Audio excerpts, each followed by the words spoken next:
Nós estamos lendo e estudando a Palavra de Deus em Atos capítulo 2. Atos fica 3 dedos da sua Bíblia de grossura. E aí você vai para o Novo Testamento, tem os 4 evangelhos, Mateus, Marcos, Lucas e João, e aí vem o livro de Atos. Então, Atos, nós vamos estudar hoje sobre o cumprimento da promessa.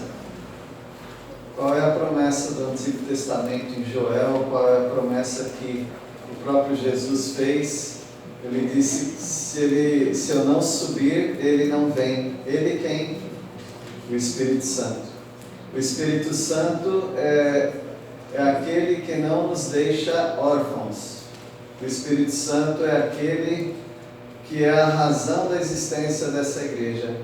Não fosse o Espírito Santo, nós estaríamos aqui cantando umas musiquinhas, estaríamos revendo os amigos, papeando, conversando e talvez até ouvindo alguém falar algumas coisas dele próprio, mas nós não teríamos poder, nós não teríamos vida, nós não teríamos a paternidade que é ensinado na Bíblia.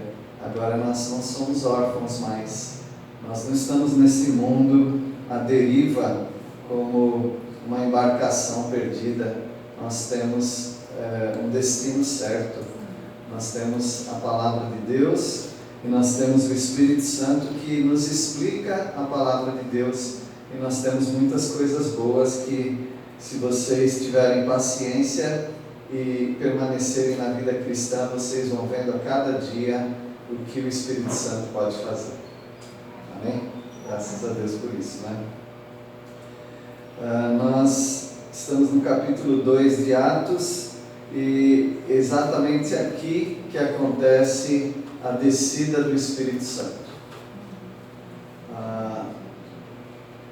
O Pai mandou o Filho Jesus a este mundo. Ele veio como um bebê, ele viveu como um homem, ele foi preso, ele foi crucificado, morto, ressuscitado, e ele subiu ao céu. Agora a segunda pessoa da Trindade, ou melhor, a terceira pessoa da Trindade também desce ao mundo para ficar aqui conosco, com a igreja, com cada um dos crentes.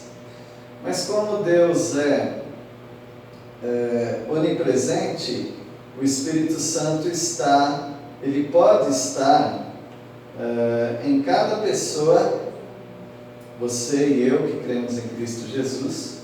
Ele não está um pedacinho em você, um pedacinho em mim, um pedacinho no outro, e assim, todo fragmentado, dá para todos os crentes, como se fosse um pedaço de bolo para cada um. Não, o Espírito Santo totalmente está dentro de mim, totalmente está dentro de você, totalmente está dentro de outra pessoa, e totalmente está no céu. Ele é o Espírito Santo, ele é Deus, ele não está preso a espaço, ele não está preso a tempo, e ele não tem essa limitação corporal que nós temos. O Espírito Santo é Deus e ele enche tudo e todos. Ele é o próprio Deus. E é esse Espírito Santo que vai descer e formar a igreja. Pela primeira vez, o Espírito Santo vai habitar alguém. Pela primeira vez, o Espírito Santo vai fazer morada dentro de um ser humano. Ele já entrou e saiu, entrou e saiu, diversas vezes na mesma pessoa. No Antigo Testamento era assim. Aliás, até agora era assim, no nosso estudo aqui de Atos. Mas a partir desse momento, quando ele vier e entrar nos crentes, ele não sai mais. Ele faz habitação permanente nos crentes. Ele passa a ser o selo, o carimbo, a nossa garantia de vida eterna. O Espírito Santo é aquele que, se você for para uma igreja, ele está com você. Se você for para um prostíbulo, desculpe a terminologia, ele está com você também. Se você for em algum lugar onde Deus é exaltado, ele estará lá com você. Se você for em algum lugar onde o nome de Deus é ridicularizado, ele estará lá com você. Portanto, veja onde você vai. Porque o Espírito Santo, ele não sai de você. O Espírito Santo está com você. O Espírito Santo entra no crente, mas o Espírito Santo não domina todos os crentes. O Espírito Santo só controla os crentes que querem que ele os controle. Se você não quiser que o Espírito Santo controle sua vida, você faz um bloqueio. Você impede que o Espírito Santo controle sua vida. Aliás, o Espírito Santo pode se extinguir, pode se apagar, e o Espírito Santo pode se entristecer dentro de você. Uma coisa é estar habitado com o Espírito Santo, e outra coisa é estar controlado, pleno, completo com o Espírito Santo. O Espírito Santo está em você, mas pode ser que ele não esteja à vontade dentro de você. Como, por exemplo, há pessoas que moram dentro de uma casa 40, 50, 60 anos, mas elas não estão à vontade dentro daquela casa. Isso acontece nas famílias. Mas o Espírito Santo, ele não dá opção para os crentes de não estar neles. Se você um dia aceitou Jesus como o seu Salvador pessoal, o Espírito Santo entrou em você. Se ele vai estar à vontade dentro de você, se você está à vontade com ele dentro de você, esse já é um outro assunto que também precisa ser trabalhado. Mas vamos ver a origem do início da igreja, que é a descida do Espírito Santo. Versículo 1, nós estamos em Atos capítulo 2. Ao cumprir-se o dia de Pentecostes, estavam todos reunidos no mesmo lugar. Os crentes estavam ali, depois que Jesus Cristo morreu e ressuscitou, e Jesus ficou 40 dias andando entre eles, aparecendo para eles. Ele apareceu durante 40 dias em 14 oportunidades. E os crentes já sabem que Jesus está vivo. E agora eles já sabem que Jesus subiu, porque eles viram Jesus subir.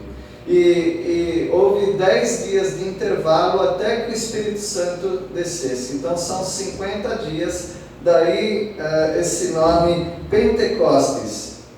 A seleção brasileira é pentacampeã.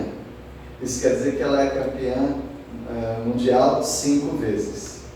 Pentecoste quer dizer 50º. Pentecoste quer dizer depois do 50º dia, ou seja, 50 dias. Eles contavam da Páscoa até essa festa chamada Pentecostes, e eram 50 dias. Como que era essa festa? Essa festa nem sempre se chamou Pentecoste. Essa festa tinha 2 nomes. Era a festa das semanas, porque eram 7 semanas. Também era a festa da colheita.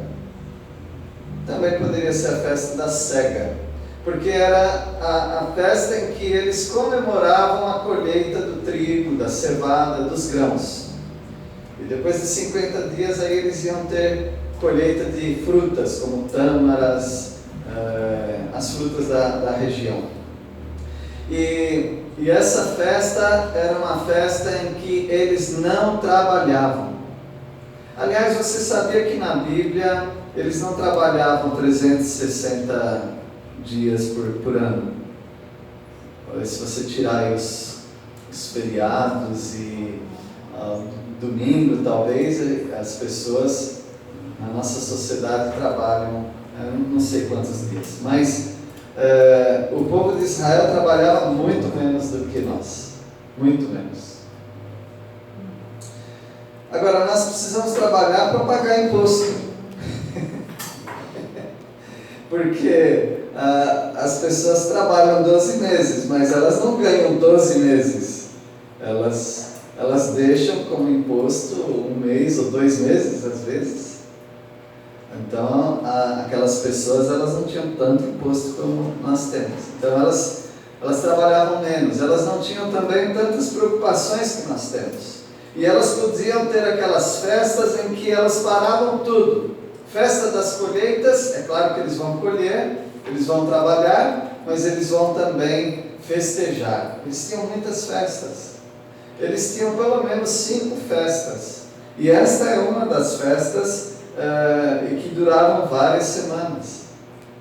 E especificamente nessa semana, que aqui eles estão reunidos, eles vêm de vários lugares.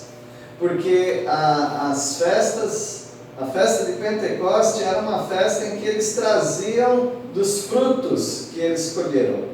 Agora, como era a festa das colheitas, é claro que eles já tinham que ter colhido antes. Mas como que alguém vai colher antes da colheita? É porque Deus deixou na plantação uma coisa maravilhosa chamada primícias. Antes de que os frutos se completem numa colheita, sempre tem uns apressadinhos. Alguns que nascem antes, que brotam antes. E eles pegam isso e eles fazem a festa das primícias, os primeiros frutos.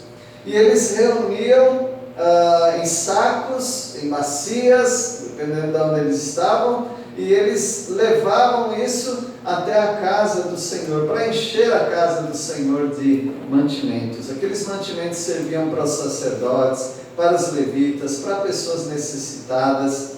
Aliás, na festa das colheitas, havia inclusive uma regra em que eles vão colher do fruto, mas o que tiver no chão eles não pegam. O que tiver no chão é para os pobres que estiverem passando por ali. É para os forasteiros, os estrangeiros que passarem pela colheita.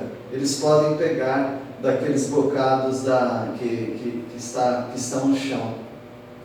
Então Deus deixou tudo de uma maneira maravilhosa, que ninguém precisava ficar trabalhando igual doido. Eles podiam ter tempo para festejar, para comemorar e para agradecer a Deus. E é isso que eles vão fazer agora nessa festa. Uma festa em que eles vão vir de 16 países, de 15 na verdade, 15 lugares em torno de Israel. E pessoas de outros lugares que também amavam a religião dos judeus, eles estavam ali para adorar ao Senhor. Eles adoravam o Deus Criador, que fez os céus e a terra, aquele que encheu a terra de bons frutos, aquele que tem bondosamente feito com que a colheita funcione e dê frutos, aquele que dá para eles tudo que é bom. Assim como Ele tem feito com você também. Tem dado para você tudo que é bom. E eles se reuniam para agradecer ao Senhor. Então havia ali milhares de pessoas. Mas especificamente nós estamos pensando em 120 pessoas que já estavam ali em oração, em obediência ao que o Senhor falou para não sair de Jerusalém até que do alto venha a promessa e que os revista, que era o Espírito Santo. Versículo 2: De repente veio do céu um som como de um vento impetuoso e encheu toda a casa onde estavam assentados.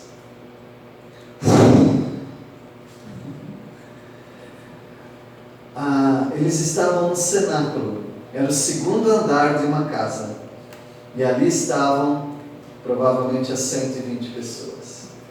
E aquele barulho de vento que em algumas madrugadas para trás aí nós estávamos assustados. Lá em casa nós levantamos porque estava um vento, e a gente mora em volta dos eucaliptos, ou os eucaliptos moram em volta da gente.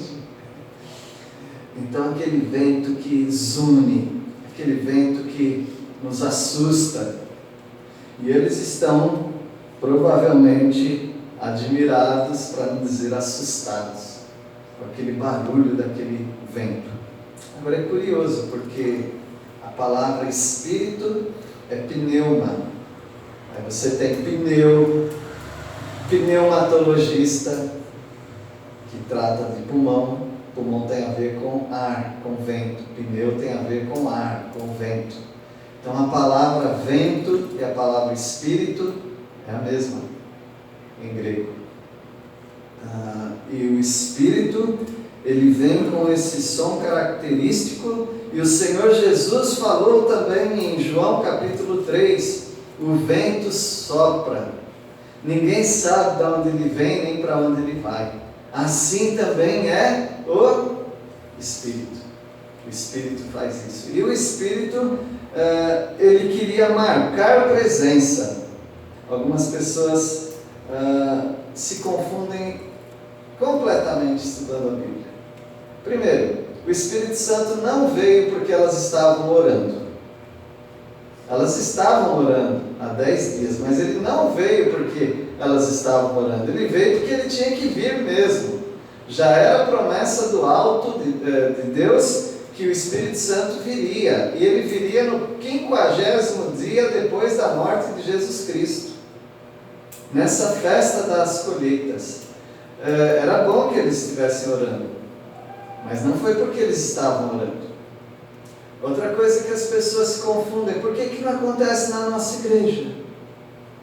Por que não acontece nos nossos dias? Porque o Espírito Santo veio uma vez, ele não precisa vir outra vez. Jesus Cristo morreu uma vez, ele não precisa morrer outra vez. Ele ressuscitou uma vez, subiu ao céu uma vez, ele não precisa fazer isso novamente.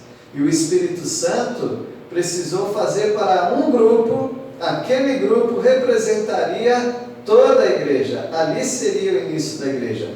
Nós vivemos o mesmo vento, é o Espírito Santo. O mesmo Espírito que veio sobre eles é o Espírito que está em você também. E o Espírito Santo veio naquele som e encheu toda a casa onde estavam assentados, e não bastasse o barulho, veio também a visão, a sensação. Versículo 3: e apareceram distribuídas entre eles línguas como de fogo, e pousou sobre cada um deles. Creio que no 120 tinha ali uma língua de fogo, mas não era fogo. A palavra de Deus diz línguas como de fogo. E um podia ver na cabeça do outro, algo visual. Além daquele som, também se repartiram aquelas línguas de fogo e pousou na cabeça de cada um. Não queimou o cabelo de ninguém, não era fogo, era como fogo. E assim que o Espírito Santo aparece. O fogo é depurador, ele purifica, ele julga também, e no caso aqui ele não vai julgar os crentes, porque nenhuma condenação há para os crentes. O Espírito Santo vem mostrando que ele é poderoso, porque o fogo é poderoso, é devastador. O fogo é contagiante no sentido de que ele pega o seu combustível e só vai avançando. E assim também é o Espírito Santo. O Espírito Santo só vai avançando e avançando na igreja, como fogo. Versículo 4. Todos os 120, evidentemente, ficaram cheios do Espírito Santo e passaram a falar em outras línguas, segundo o Espírito lhes concedia que falassem. O Espírito Santo domina essas vidas e eles fazem algo que eles não fariam normalmente. Eles começaram a falar em línguas. Novamente, pessoas querendo que isso se repita hoje, mas não precisa se repetir isso. O Espírito Santo veio na sua demonstração de poder, mas o Espírito Santo, ele entra em cada um à medida que as pessoas vão se convertendo. E aquelas pessoas cheias do Espírito Santo, acontece com elas o reverso da Torre de Babel. Na Torre de Babel todos falavam a mesma língua, mas de repente, porque eles estavam contra o plano de Deus, que era de se espalharem pela terra, eles se aglomeraram, fizeram uma torre de adoração aos astros, e como eles desagradaram a Deus, Deus veio com o Espírito também e confundiu a língua deles. E cada um começou a falar uma língua, e aquelas línguas diferentes que eles falavam na Torre de Babel, deu harmonia, beleza para eles, ou fez com que eles se espalhassem frustrados? Sim, eles ficaram frustrados, porque um não entendia o outro, e aí eles se espalharam, porque era juízo de Deus. Aqui nós estamos vendo uma Babel reversa, uma Babel abençoada, por assim dizer. É um Pentecoste onde eles falam em línguas diferentes, mas que os ouvintes de cada língua entendem certamente, e aquelas palavras eram palavras não confusas, mas de glorificação ao Senhor. E com isso não houve um espalhamento dessas pessoas, mas houve um ajuntamento delas para a glória de Deus, diferente da Torre de Babel, que quer dizer confusão. E aqui não, o Espírito Santo não é de confusão. Muitas pessoas hoje buscam falar em línguas, mas eles fazem mais a Babel do que um Pentecoste. Eles causam mais confusão do que união. E aqui o Espírito Santo, ele dá esse poder para as pessoas, onde ele entra nas pessoas, fazendo com que elas falassem várias línguas. A palavra dialeto, a palavra idioma. Línguas conhecidas. Conhecidas por quem? Pelos falantes das línguas. Como hoje, por exemplo, existem muitas línguas no mundo. Eu não conheço as línguas, mas o falante daquela língua, ele sabe aquela língua. E o Espírito Santo, ele tinha um objetivo. Aliás, ele tinha dois objetivos. Primeiro, glorificar a Deus através da vinda dele. Outra era confundir os incrédulos. Fazer com que os incrédulos ficassem confusos. O que está acontecendo? Versículo 5. Ora, estavam habitando em Jerusalém judeus, homens piedosos, vindo de todas as nações debaixo do céu. Quando se fala todas as nações, evidentemente as nações conhecidas da época. E aquelas nações em torno de Israel estavam ali. Estavam ali por quê? Porque as pessoas já iriam para lá, para adorar o Deus de Israel, levar dos frutos da terra, agradecer ao Senhor pela colheita maravilhosa que eles estavam tendo, e louvar ao Senhor. Era um ano qualquer, porque eles faziam isso todos os anos. E nesse ano, depois da morte de Cristo Jesus, algo vai mudar, como nós já estamos vendo. Versículo 6. Quando, pois, se fez ouvir aquela voz, afluiu a multidão que se possuiu de perplexidade, porquanto cada um os ouvia falar na sua própria língua. Bom, havia milhares de pessoas ali, talvez. Só que os que tiveram essa experiência, no primeiro momento eram 120 pessoas, que estavam reunidas ali no cenáculo.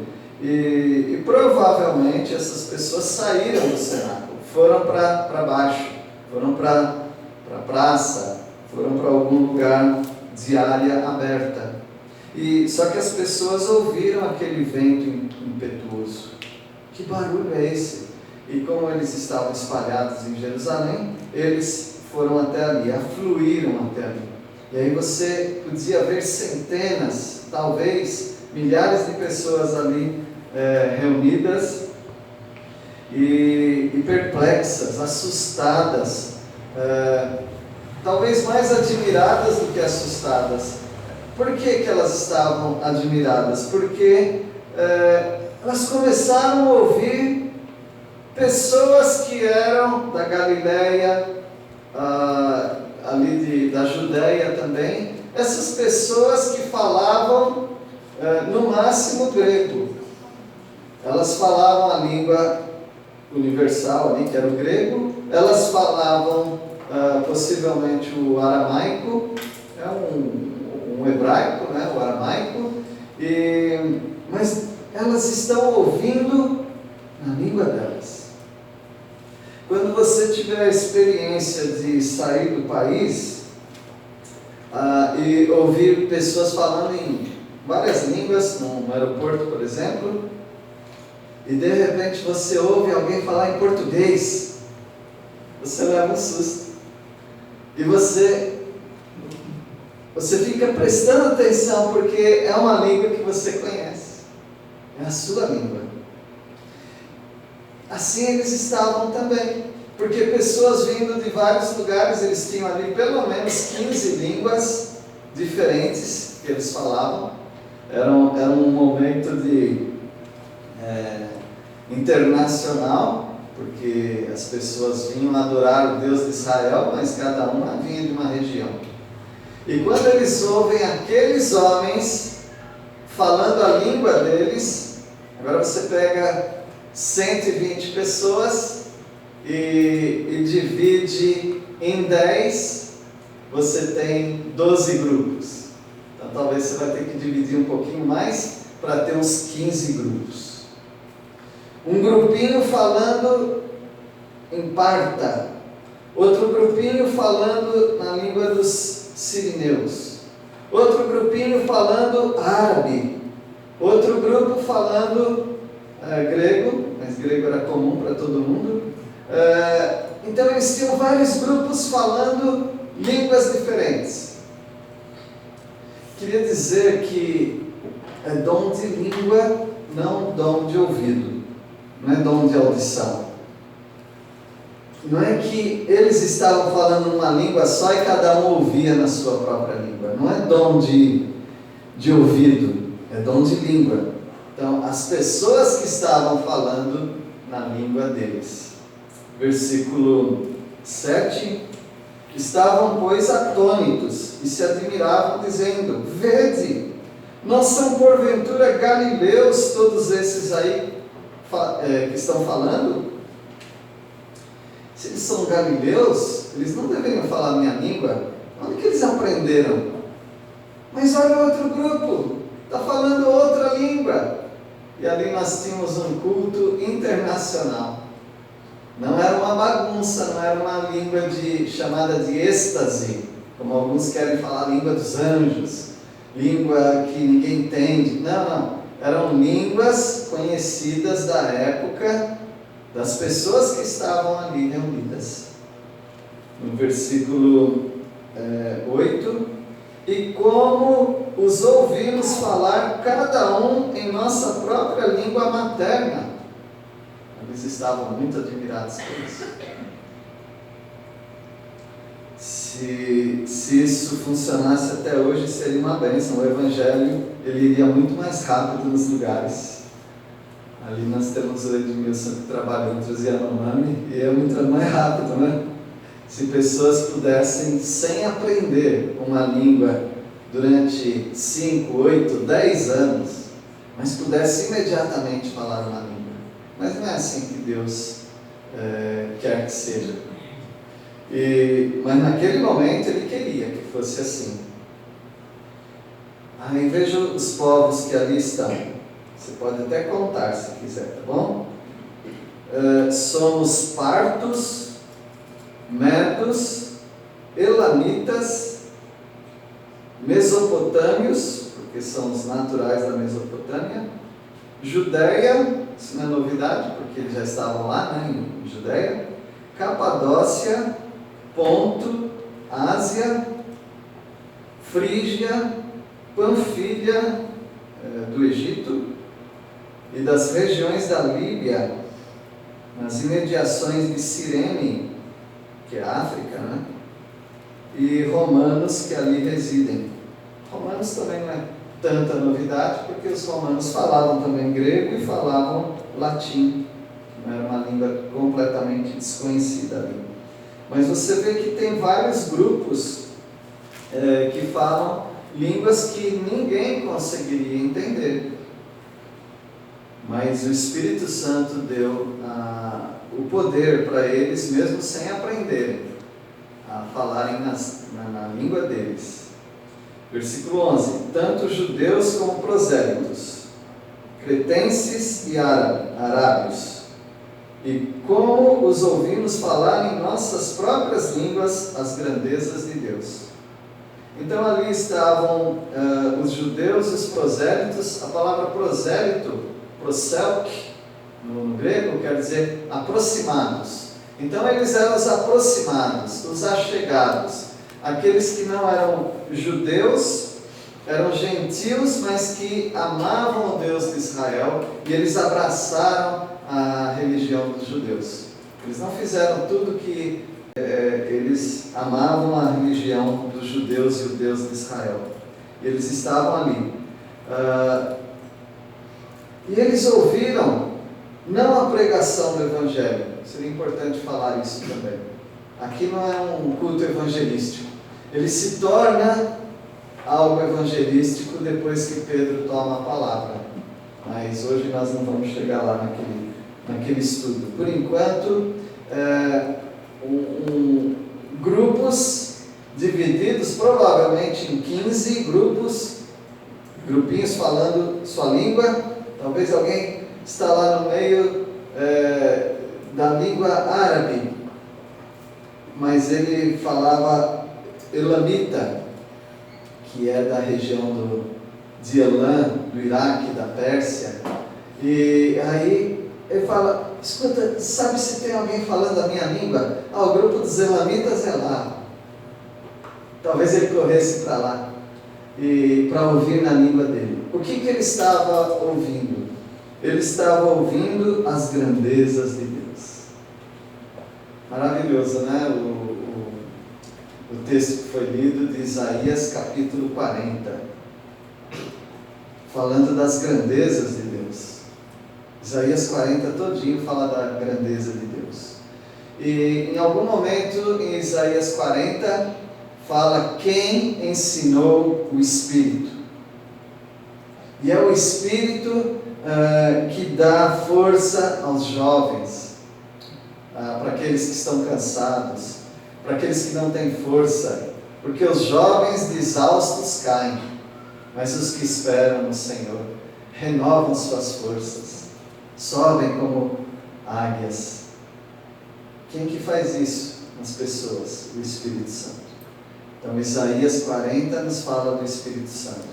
E eu não sei se eles estavam falando de Isaías 40, mas eles deviam estar falando de vários textos da palavra de Deus que exalta Deus, das grandezas de Deus, na própria língua deles. Por que Deus fez isso? Se todo mundo foi para lá sabendo pelo menos o grego e podendo ter uma língua universal, por que essa divisão? Isso é fácil. É fácil dizer porque o texto já diz. E também no Antigo Testamento Deus já tinha feito isso, de confundir os incrédulos. Deus fala sempre, falava em hebraico para o povo de Israel. E o povo de Israel não ouvia. Falava de novo em hebraico, através dos profetas, e o povo não ouvia.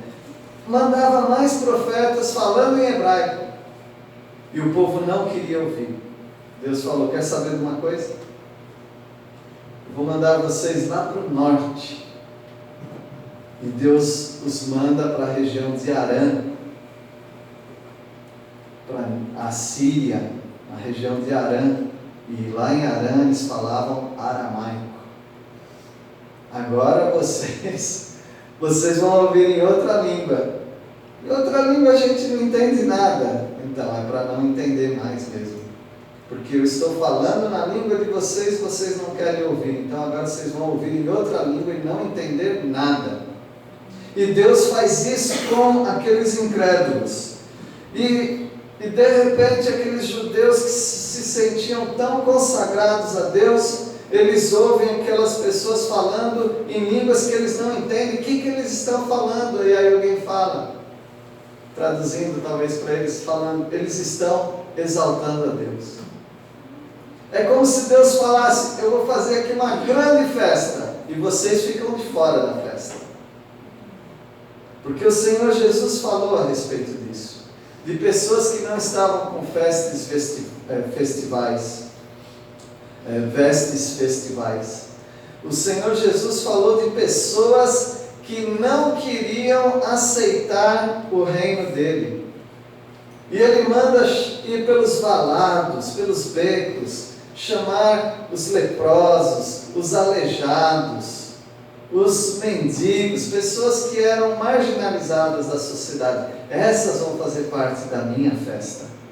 E agora é como se Deus estivesse cumprindo aquelas parábolas de Jesus. Eu faço uma grande festa onde vocês não entram, vocês não são convidados, porque eu vou fazer com que esses discípulos, 120, falassem em outras línguas. Versículo 12: todos atônitos e perplexos interpelavam uns aos outros, perguntavam uns para os outros, o que quer dizer isso? O que isso quer dizer? Que loucura é essa que aconteceu na nossa nação?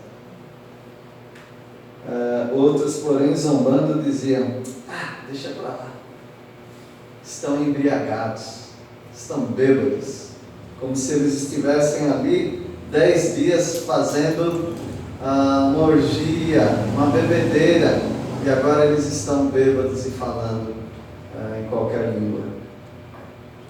Depois Pedro vai falar, não, eles não estão bêbados não, aqui não é Brasil não, 9 horas da manhã, ninguém está bêbado 9 horas da manhã.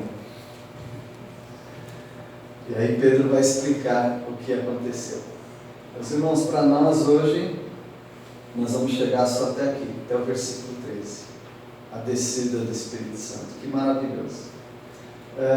Em vez de você ficar, se que tem alguém frustrado, por que isso não acontece mais? É porque não é para acontecer. Uma vez. O Espírito Santo veio uma vez para selar, para marcar, para confundir aqueles que não creem no Salvador Jesus, o Nazareno. É para aqueles que aceitaram ao Senhor, e eles têm o privilégio de serem os primeiros a receberem o Espírito Santo. Mas fique sabendo que o que aconteceu no Pentecoste está acontecendo hoje, porque qual é mais importante? O barulho do vento, a língua como de fogo, as línguas faladas ou o Espírito Santo? Qual é mais importante? O Espírito Santo. Você tem o mesmo Espírito Santo. O vento, a semelhança de fogo e as línguas era apenas um sinal que Deus mandou para os incrédulos, para eles ficarem confusos. Mas Ele não precisa fazer isso com você hoje. Ele não quer fazer você confuso. Ele quer dar para você compreensão, entendimento. E o Espírito Santo está dentro de você que creu em Cristo Jesus. Talvez você se pergunta, para que serve o Espírito Santo? Tá bom, eu ouvi falar isso daí, que ele está em mim, mas ele é invisível, eu não vejo. Para que serve o Espírito Santo? Vou dizer para você, para algumas coisas, como que o Espírito Santo pode ser para você a sua salvação, a sua vida. Primeiro, você não entenderia a mensagem da cruz se o Espírito Santo entrasse em você e te explicasse. Para aqueles momentos que você está triste, achando que a sua vida não tem solução para algum aspecto da sua vida, vem o Espírito Santo e te enche de alegria, uma alegria inexplicável. Para você que tem pensamentos autodestrutivos, que talvez já tenha pensado inclusive tirar a vida, vem o Espírito Santo, te repreende com amor e diz: não é esse o caminho, e Ele te dá uma nova esperança. Para você que já esteve doente ou estará doente e bem desanimado, vem o Espírito Santo consolando a sua vida. E mesmo com o corpo doentio, o Espírito Santo está ali te confortando.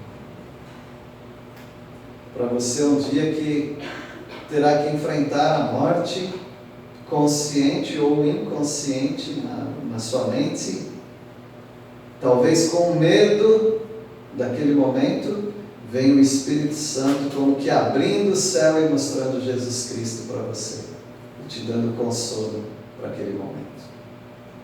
O Espírito Santo é aquele que enche sua vida de esperança, de perdão, de amor, porque o amor de Cristo é derramado nos nossos corações por meio do Espírito Santo. Aquele ódio, talvez, aquela mágoa de alguém insolúvel, que não consegue resolver, não consegue olhar para a pessoa, pensar na pessoa, que vem aquele sentimento ruim dentro de você. Vem o Espírito Santo e começa a te amolecer de dentro para fora, fazendo você perdoar a pessoa, fazendo você ficar livre de toda mágoa, toda angústia. Quando você lê a palavra de Deus e não encontra nela satisfação, vem o Espírito Santo iluminando a sua mente, seus olhos espirituais. E de repente você se vê chorando em cima da Bíblia, porque aquele texto representa para você algo que nunca dizia nada para você. O Espírito Santo é a sua vida. Sem o Espírito Santo você é uma pessoa muito seca.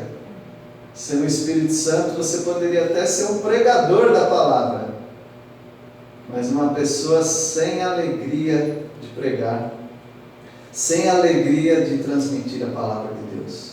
O Espírito Santo é aquele que você está num ambiente com incrédulos, sentindo que deveria pregar a palavra, mas com muito medo. O Espírito Santo vem te dando intrepidez, coragem, ousadia, e você se vê falando do amor de Deus para as pessoas. E aí você encontra pessoas falando: muito obrigado, porque eu precisava ouvir isso. Isso é o Espírito Santo. Você não consegue fabricar virtudes e sentimentos que só o Espírito Santo pode colocar dentro de você. Que Deus os abençoe. Vamos orar.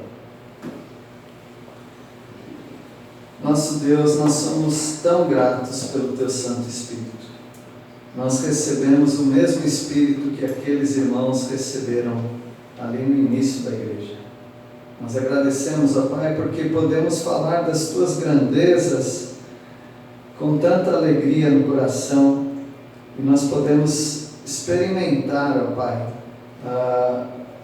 a mesma sensação que aqueles discípulos tiveram, que aqueles visitantes tiveram também, ao reconhecer e ao entender e também receberem o Espírito Santo. Nós te agradecemos, ó Pai, porque nós vivemos ainda aquele Pentecostes. Obrigado, ó Pai, pela Tua palavra, pela instrução do Teu Santo Espírito, e porque nós não estamos órfãos, nós não estamos abandonados, mas totalmente cuidados pelo Senhor. Nós oramos por aqueles que ainda não receberam o Salvador Jesus. Que o Teu Santo Espírito ilumine esses corações para que eles compreendam a verdade, a justiça, o juízo que o Senhor tem na Tua palavra. Em nome do Senhor Jesus que nós oramos. Amém.